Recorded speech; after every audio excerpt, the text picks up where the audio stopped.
ಎಲ್ಲರಿಗೂ ಇಕ್ರಾ ನ್ಯೂಸ್ 24x7ಗೆ ಸ್ವಾಗತ. ಬಾಗಲಕೋಟೆ ಜಿಲ್ಲೆಯ ರಬಕವಿ ಬನಹಟ್ಟಿ ತಾಲೂಕಿನ ಮಹಲಿಂಗಪುರ ಪಟ್ಟಣದಲ್ಲಿ ರೋಡ್ ಲೈಟ್ಗಳು ಕಣ್ಮರೆಯಾಗಿವೆ. ಕೋಟಿ ಹಣ ಖರ್ಚು ಮಾಡಿ ಹಾಕಿರುವ ರೋಡ್ ಲೈಟ್ಗಳು ಎಲ್ಲಿ ಹೋಗಿವೆ? ಕೇಳುವವರು ಇಲ್ಲ, ಹೇಳುವವರು ಇಲ್ಲ. ಮಹಲಿಂಗಪುರದಲ್ಲಿ ಅನೇಕ ಗಣ್ಯರು ಇದ್ದರೂ ಯಾಕೆ ಪ್ರಶ್ನಿಸುತ್ತಿಲ್ಲ? ಯಾರ ಭಯ ಇವರಿಗೆ? ರೋಡ್ಗಳು ಭಯಂಕರ ಹದಗೆಟ್ಟು ತಗ್ಗು ದಿನ್ನಿ ಆಗಿವೆ. ಬೈಕ್ಗಳ ಮೇಲೆ ಹೆಂಗಸರು ಸಣ್ಣ ಮಕ್ಕಳನ್ನು ಕೂರಿಸಿಕೊಂಡು ಹೋಗುವಾಗ ಬಿದ್ದು ಅನಾಹುತಗಳಾದರೆ ಇದಕ್ಕೆ ಯಾರು ಹೊಣೆಗಾರರು? ಆ ರೀತಿ ರೋಡ್ಗಳು ಹದಗೆಟ್ಟು ಹೋಗಿವೆ.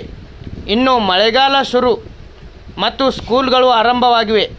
ಎಲ್ಲ ಶಾಲೆಯ ಮಕ್ಕಳು ಶಾಲೆಗೆ ಹೋಗಲು ಪ್ರಾರಂಭಿಸುತ್ತವೆ. ಅವರಿಗೇನಾದರೂ ಆದರೆ ಯಾರು ಹೊಣೆಗಾರರು? ಸಂಬಂಧಪಟ್ಟ ಅಧಿಕಾರಿಗಳು ಕೂಡಲೇ ಎಚ್ಚೆತ್ತುಕೊಳ್ಳಬೇಕು. ಒಂದು ವೇಳೆ ಏನೇ ಅನಾಹುತಗಳಾದರೆ ಸಂಬಂಧಪಟ್ಟ ಅಧಿಕಾರಿಗಳೇ ಹೊಣೆಗಾರರು. ಒಂದು ಸಣ್ಣ ಹಳ್ಳಿ ಬೆಳಗಲಿಯಲ್ಲಿ ರೋಡ್ ಮತ್ತು ರೋಡ್ ಲೈಟ್ಗಳನ್ನು ನೋಡಿ ನಾಚಿಕೆ ಆಗಬೇಕು. ಯಾಕಂದರೆ ಒಂದು ಹಳ್ಳಿಯಾದರೂ ದೊಡ್ಡ ಸಿಟಿಯ ಹಾಗೆ ರೋಡ್ಗಳನ್ನು ತುಂಬ ಅಚ್ಚುಕಟ್ಟಾಗಿ ನಿರ್ಮಾಣ ಮಾಡಿದ್ದಾರೆ.